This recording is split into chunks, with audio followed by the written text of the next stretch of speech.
任时光匆匆流去，我只在乎你。 Selamat sore, kembali lagi di channel saya Vincent Ijibang. Nah, di kesempatan video kali ini saya ingin menjelaskan tentang edukasi Jepang. Nah, apa saja yang tidak boleh dilakukan di Jepang? Meskipun saya baru sebentar di sini, mungkin ada pengalaman yang menurut saya itu tidak boleh dilanggar. Dan ketentuan di Jepang juga sudah sedemikian rupa ya teman-teman. Nah, apa saja? Di sini tidak boleh menggunakan mesin cuci, itu yang pertama. Tidak boleh berisik.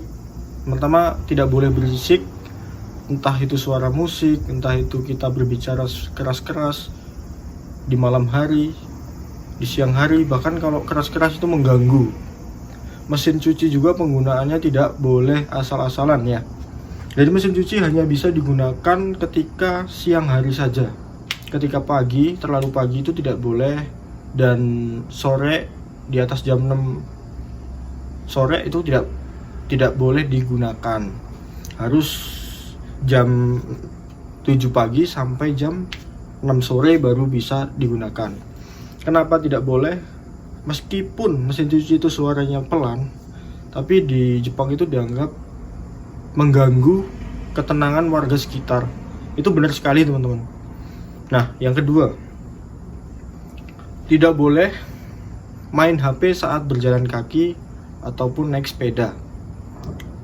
Itu tidak boleh, karena membahayakan kita teman-teman. Itu banyak sekali ya, mungkin bukan hanya saya yang memberitahu, karena banyak senpai-senpai yang udah lama di Jepang, mungkin udah ada yang ngasih edukasi sedemikian rupa. Dan tidak boleh mendengarkan musik atau handset ketika kita naik sepeda. Itu tidak boleh teman-teman, sangat dilarang.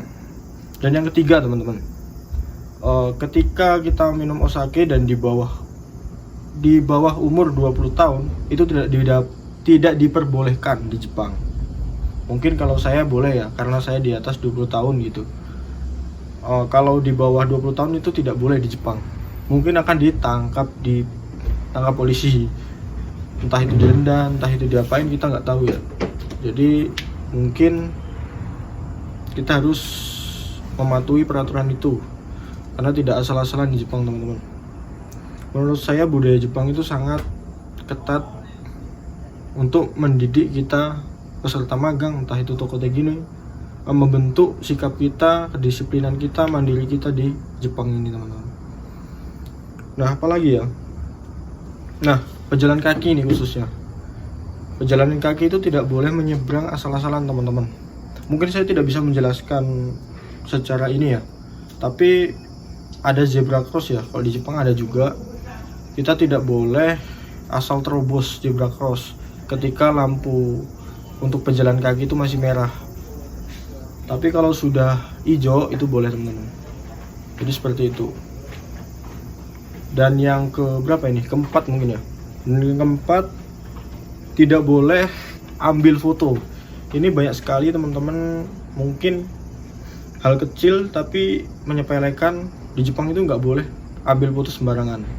Di Jepang kalau foto sembarangan itu HP-nya akan bunyi teman-teman, ada notifnya. Itu kenapa tidak boleh?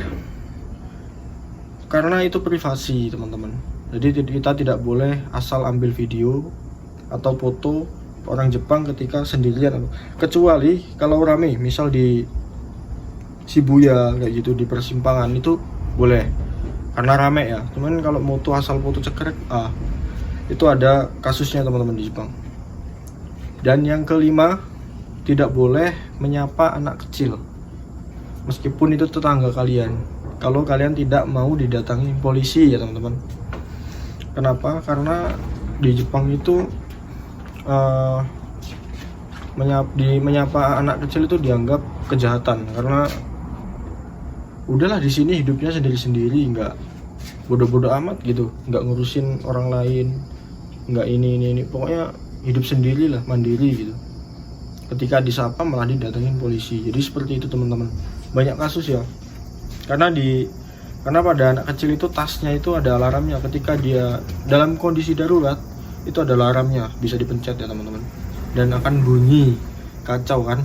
Kemarin ada kejadian sih di TikTok ya, bahkan di TV Jepang ada, ternyata salah paham, cuman mau nyapa malah didatengin polisi. Nah teman-teman, jadi itulah larangan di Jepang. Mungkin masih banyak yang belum saya beritahukan kepada kalian, tapi yang saya tangkap hanya itu.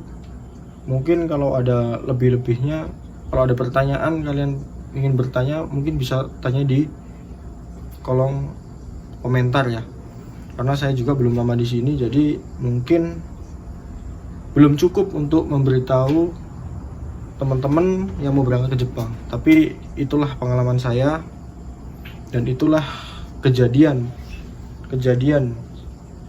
di Jepang. Jadi seperti itu teman-teman, inilah pemandangan dekat gunung-gunung di Jepang, Kagoshima, di pinggir laut tuh.